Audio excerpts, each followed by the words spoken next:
The movie opens in Australia, depicting the dystopian year 2053. According to the narrator, after the last war, the crime rate has risen by over 800%, which has caused a crushing influx on the prison system. In order to mitigate the burden on prisons, the government has introduced the Box Rehabilitation Program, a system that provides the prisoners with two choices: serve their sentence in solitary confinement or volunteer themselves for instant extermination. Once in the box, food and water will be supplied only with the permission of law-abiding citizens. Anyone who is caught trying to escape or aiding in any attempts will be harshly killed. We then see a French woman who is imprisoned inside one of such prison boxes. She seems to be struggling hard to live without food or water. At one point, she becomes so overwhelmed by the suffering that she reaches her lowest breakdown. As a result, she retrieves a small razor blade from a corner and fatally slashes her own neck. In the next scene, we are shown a rocky island beside numerous prison boxes. There, a girl and a young boy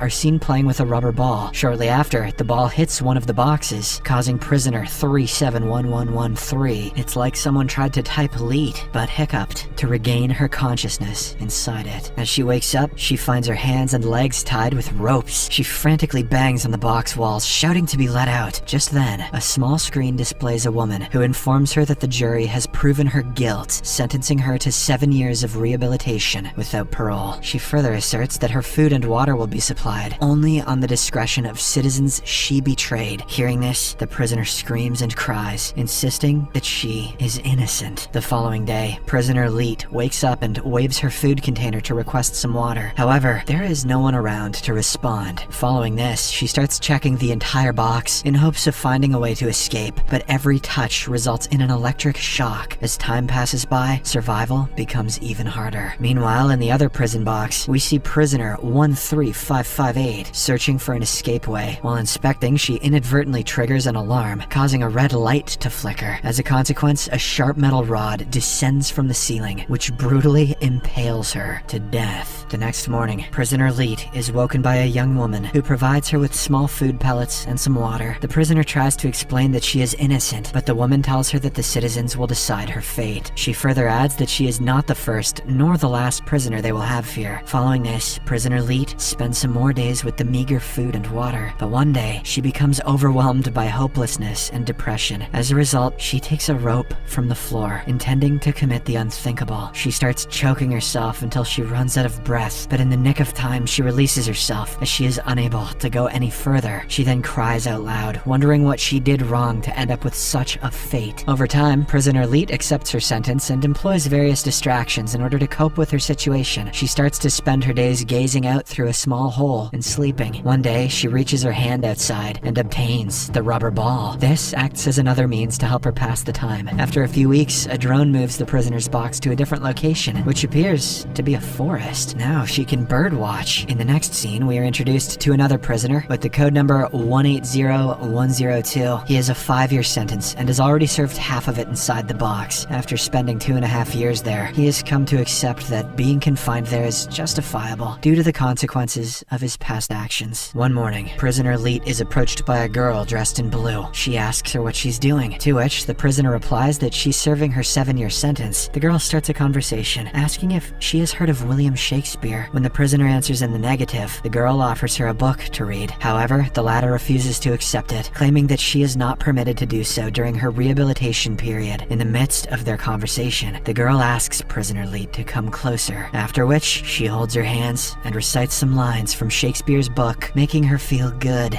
Good? What lines could she have possibly read? Following this, the girl hands her a small bag with food pellets and bids farewell, promising to visit her again. In the aftermath, prisoner Leet feels stimulated by the human encounter after such a long time. As a result, she lies down on the floor and touches herself, disregarding the fact that the CCTV camera is recording everything. Later on, while eating, prisoner Leet discovers a miniature book nestled within the food packet. She turns her back to the surveilling camera and opens it, only to learn that it is a copy of William Shakespeare's book. Afterwards, prisoner Leet uses the saved water to clean herself, preventing infections from her body wounds. She then pours the used water outside through the opening. The CCTV camera catches her wasting the drinking water, and as a result, she is transported back to the seaside. Sometime later, the same civilian girl from earlier comes to her and inquires what she did to end up here, but instead of a direct answer, the prisoner asks how the citizens decide whom to feed among all of the imprisoned imprisoned people. The girl confesses that she simply strolls among the boxes, talks to the inmates, and provides them with food. She asserts that she tries to reach as many people as possible, but the bad weather often prevents her from doing so. As they converse, prisoner Leet tells her that she reminds her of her younger sister, who is no longer alive. The confinement period continues, and the only solace for prisoner Leet is the miniature book which she regularly reads, hiding it from the camera. A few days later, the drone again transports her to another location. There, she is approached by a citizen, who taunts her by eating a juicy apple in front of her. Overwhelmed by extreme hunger, prisoner Leet pleads with the man to show her some mercy, but he rudely declines. "It's my apple."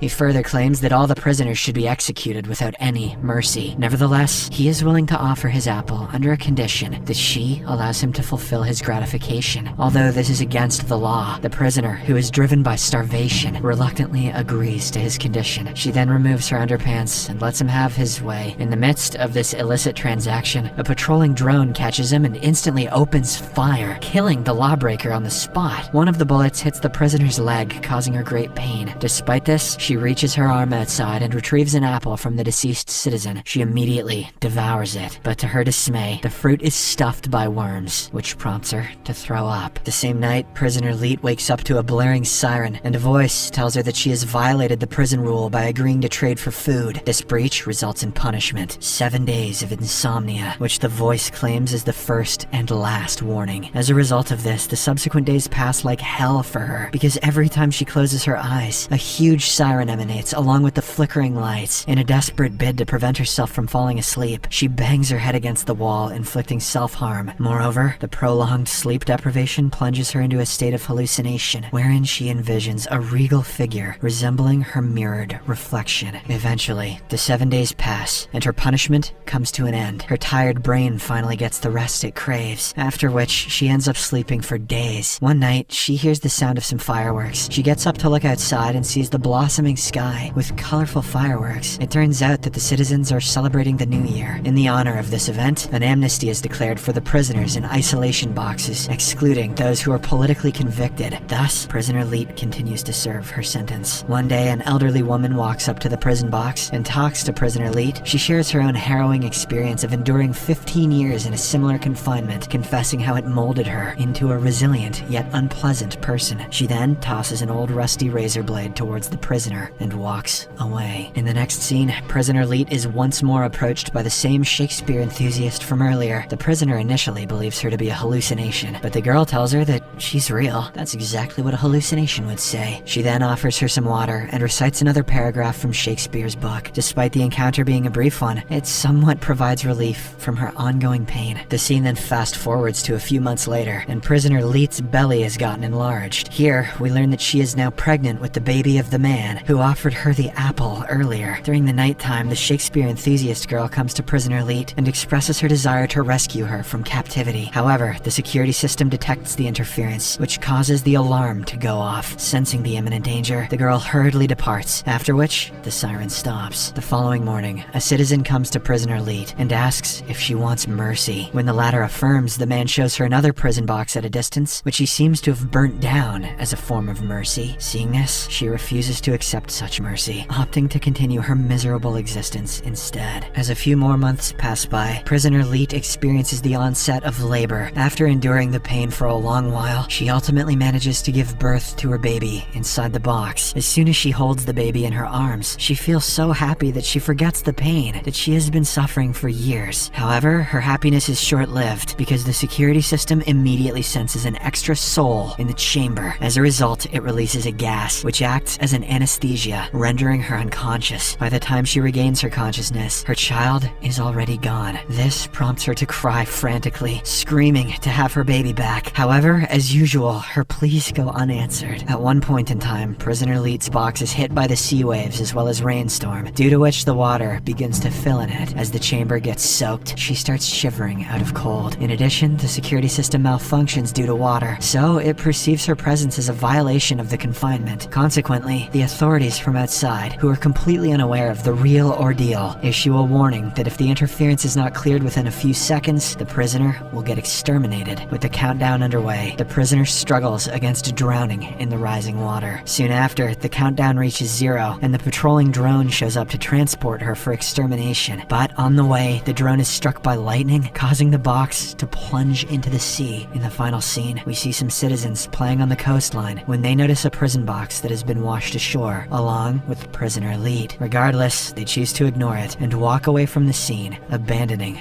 the unconscious prisoner.